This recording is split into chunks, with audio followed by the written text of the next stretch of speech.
Assalamualaikum warahmatullahi wabarakatuh. Saya Reni Novianti Sari, angkatan 2018. Nah, pada semester 3 ini kita bertemu lagi dalam mata kuliah analisis kebijakan moneter, di mana mata kuliah ini diampu oleh Bapak Dr. Alphonse Satrianto, SEME. Nah, kali ini saya akan mencoba mereview artikel, di mana pada pertemuan kali ini saya mengambil judul yaitu Monetary Policy and Financial Condition in Indonesia, di mana artikel ini diteliti oleh Solikin M. Johro dan Bernard Jindan Eike. Nah, artikel ini diupload pada Bulletin of Monetary Economics and Banking volume 21 nomor 3 pada tahun 2019. Langsung saja kita masuk, di mana artikel ini mengembangkan Financial Condition Index, yaitu indeks kondisi keuangan, dan menguji pengaruh kebijakan moneter terhadap kondisi keuangan di Indonesia. Nah, terdapat dua aspek penting yang diteliti di sini untuk melihat bagaimana kondisi keuangan di Indonesia, di mana aspeknya yaitu Financial Condition Index atau FCI, serta menguji pengaruh kebijakan moneter terhadap kondisi keuangan di Indonesia. Nah, FCI ini penting karena melacak kondisi keuangan dengan cukup baik.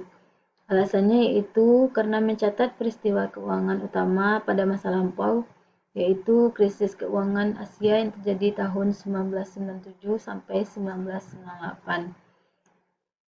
Selanjutnya, krisis perbankan Indonesia dan krisis keuangan global serta akibat-akibatnya. Nah, ini yang akan kita gambarkan nanti di dalam yang akan kita bahas, di mana fitur unik dari FCI ini adanya data triwulan, dengan demikian menawarkan perkembangan kondisi keuangan yang hampir real time. Nah, ini akan kita bahas nanti, serta kondisi kebijakan moneter kontraksi menyebabkan keuangan yang tidak menguntungkan selama 2 kuartal pertama. Lalu kondisi keuangan yang menguntungkan selama 3/4. Temuan ini kuat untuk strategi identifikasi alternatif, di mana temuan ini akan menyoroti peran penting otoritas moneter dalam membentuk kondisi keuangan di Indonesia. Nah, langsung saja, dalam penelitian ini FCI merupakan indikator tunggal yang dibangun untuk menangkap aspek-aspek sektor keuangan. Kondisi keuangan yang berubah penting bagi pembuat kebijakan dan investor. Nah, di sini terdapat beberapa penelitian terdahulu yang dilakukan oleh menurut Agung dan Johro serta Harmanta pada tahun 2016. Mereka berpendapat bahwa kebijakan moneter saja tidak cukup untuk menjaga stabilitas makroekonomi dan merekomendasikan kebijakan pelengkap di Indonesia. Nah, kebijakan pelengkap ini yaitu FCI. Dalam hal ini jelaslah bahwa memahami evolusi kondisi keuangan negara akan sangat membantu para pembuat kebijakan untuk mencegah kemerosotan di masa depan dan meningkatkan stabilitas. Selain itu, penelitian juga dilakukan oleh Debuk, Gonzalez, dan Gocho Bautista pada tahun 2017, di mana mereka meneliti masalah kondisi keuangan tetapi menggunakan data tahunan, sehingga pembuat kebijakan dan investor sama-sama bisa dibilang lebih tertarik pada reaksi pasar, frekuensi yang lebih tinggi terhadap kejutan kebijakan, sebagaimana dibuktikan dalam keputusan yang mereka ambil. Nah, misalnya keputusan kebijakan moneter dilakukan setiap 3 bulan. Demikian pula perusahaan mengumumkan laporan keuangan mereka setiap 3 bulan. Nah, jadi banyak informasi yang hilang ketika data tahunan yang digunakan. Sehingga untuk menghindari masalah tersebut digunakan data triwulan sebagusnya, sehingga dalam artikel ini menggunakan data triwulan.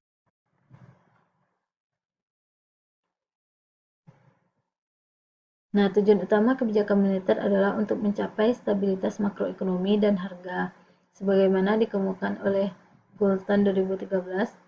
Stabilitas makroekonomi dan harga terkait dengan stabilitas sistem keuangan di Indonesia, karena mereka saling terkait.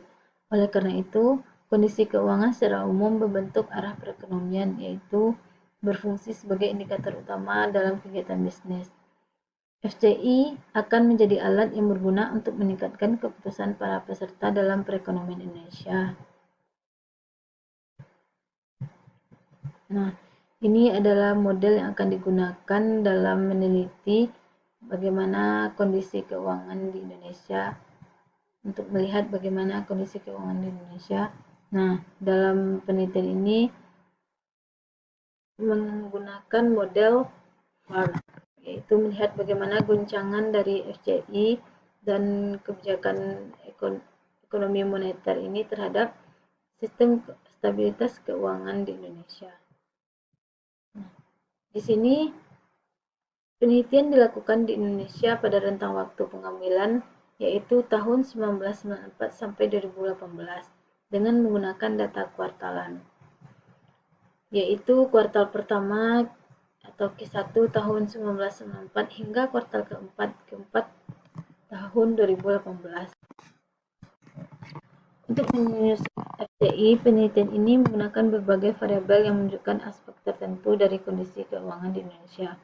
Adapun variabel-variabel yang terdapat di dalam FCI ini, Index Financial Condition, yaitu yang pertama suku bunga Bank Indonesia untuk jalur suku bunga, nilai tukar efektif nominal untuk jalur nilai tukar, klaim sistem perbankan pada perusahaan swasta atau kredit untuk jalur kredit, Jakarta Composite Index atau JCI, dan indeks harga saham MSCI untuk saluran ekuitas, indeks kepercayaan bisnis, Business Confidence Index atau BCI, dan Consumer Confidence Index untuk jalur ekspektasi dan persepsi.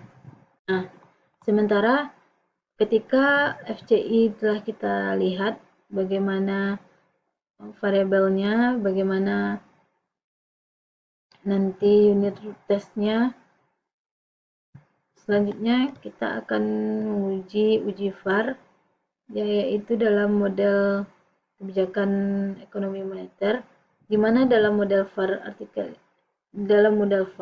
ini menggunakan indeks produksi manufaktur.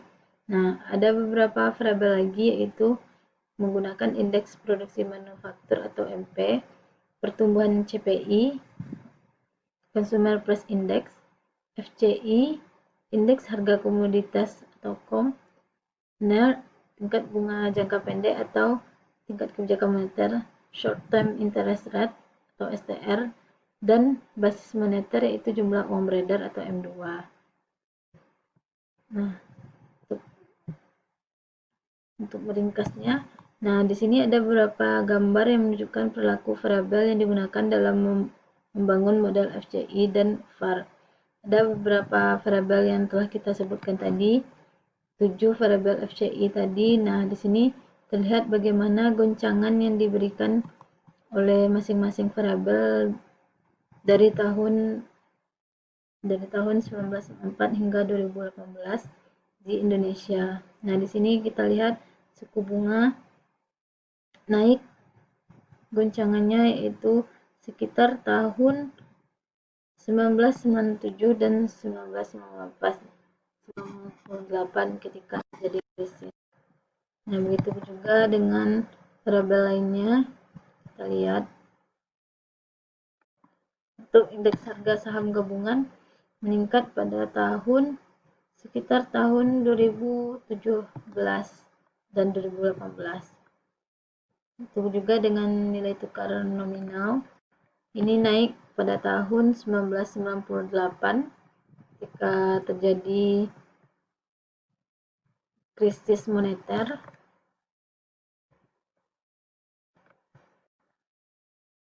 Ini kegiatan manufaktur setiap tahunnya meningkat, begitu juga dengan inflasi juga terjadi peningkatan. Nah, kebanyakan nilai tukar efektif nominalnya meningkat di tahun 1997 dan 98. Itu akibat terjadinya krisis moneter kita.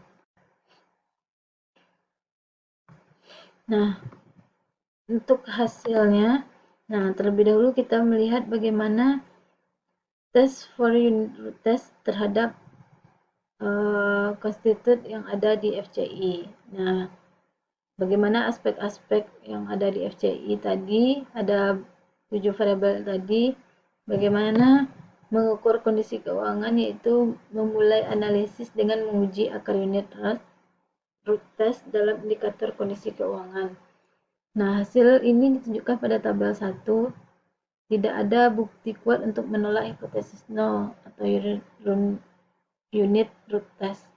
Oleh karena itu, melanjutkan membangun FCI dengan memodelkan indikator dalam first difference atau perbedaan pertamanya sebagai fungsi linier.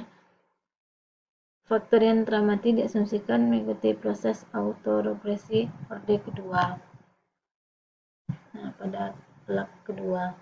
Nah, di sini dikatakan bahwasanya terakhir yang data variabel yang bertanda bintang, maka itu adalah respektif 5% dan signifikan pada tingkat 5% dan 1%. Nah, di sini kita lihat bahwasanya BCI dan CCI merupakan variabel yang memiliki bintang terbanyak di antara beberapa variabel ini. Nah, di sini dapat disimpulkan bahwasanya ketika kita melihat estimasi dalam dua model. Nah, model pertama ini adalah model ketika kita memasukkan BCI dan CCI tadi. Dan model kedua ketika tidak menggunakan BCI dan CCI. Nah, di sini kita lihat bahwasanya pada lag 1 dan lag 2 kita lihat bahwasanya bintang tersebut adalah yang menandakan bahwasanya variabel itu adalah signifikan. Nah, dapat kita lihat di sini yang memiliki signifikan yaitu suku bunga, nilai tukar JCI Jakarta, MSCI. Nah, sedangkan pada model kedua yang memiliki bintang adalah suku bunga dan JCI.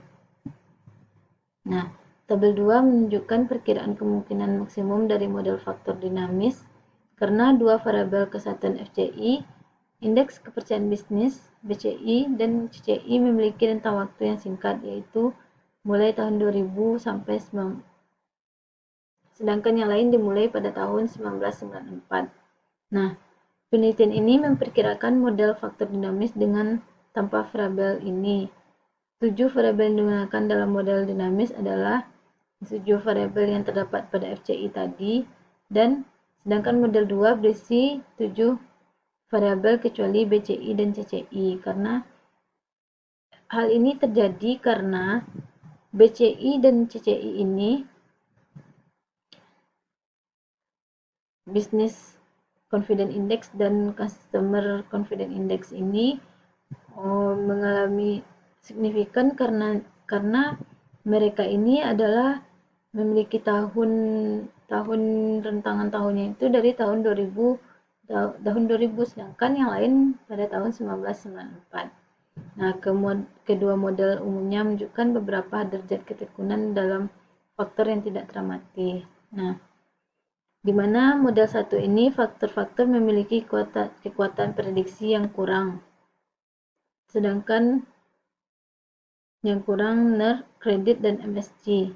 Nah, dapat kita lihat faktor-faktor yang memiliki kekuatan prediksi yang kurang yaitu pada model 1 ini adalah NER,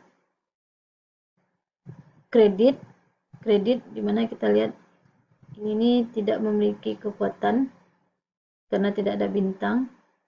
Sementara untuk dan MSG, sedangkan model kedua hanya NER saja, NER dan MSCI.